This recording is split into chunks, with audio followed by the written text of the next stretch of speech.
Hi friends, welcome back to our channel. ఏపీలో చంద్రబాబు నాయుడు గారి ముఖ్యమంత్రిగా పగ్గాలు చేపట్టిన తరువాత పాలనను పరుగులు తీస్తున్నారు. అయితే గత ప్రభుత్వంలో చోటు చేసుకున్న లోటుపాట్లను పరిశీలించి అవి తమ ప్రభుత్వంలో తలెత్తకుండా జాగ్రత్తగా అమలు చేసుకుంటూ వస్తున్నారు.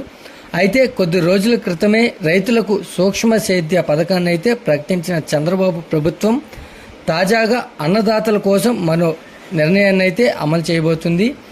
అయితే ఈ పంటలో నమోదైన రైతులకు ఉచిత పంటల బీమా పథకాన్ని అయితే వర్తింపజేస్తుంది.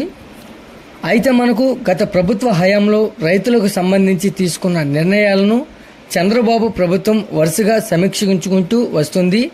దీనిలో భాగంగా పంట బీమా నమోదులో అన్నదాతల వ్యయ ప్రయాసాలను తగ్గించేందుకు ఈ పంటలో నమోదైతే చాలు అని అయితే ప్రకటించింది. అయితే వచ్చే రబీ సీజన్ నుంచి 2019లో వైసీపీ ప్రభుత్వం రాకముందు ఏ విధానం అయితే ఉందో దాన్ని వర్తింపజేస్తుందైతే ప్రకటించారు. అయితే ఈ విధానాన్ని మంత్రివర్గ ఉపసంఘం సిఫార్సు అయితే చేసింది. అయితే ఇప్పటికే రాష్ట్రంలో ఖరీఫ్ సీజన్ అయితే ప్రారంభమైంది.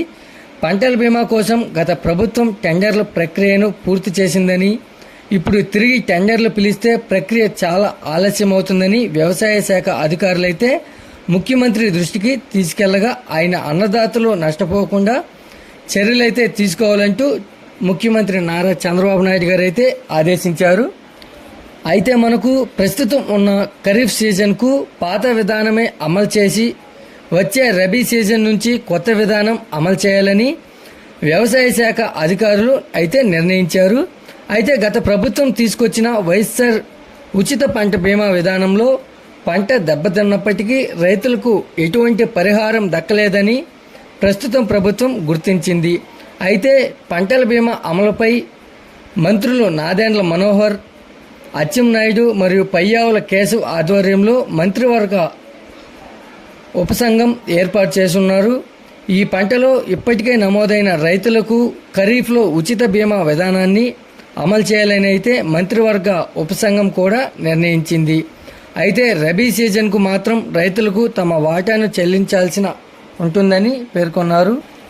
ఈ వీడియో కనుక నచ్చినట్లయితే లైక్ చేసి సబ్స్క్రైబ్ చేయండి. మరొక కొత్త అప్డేట్తో మీ ముందుకు తీసుకొస్తాను. Thanks for watching.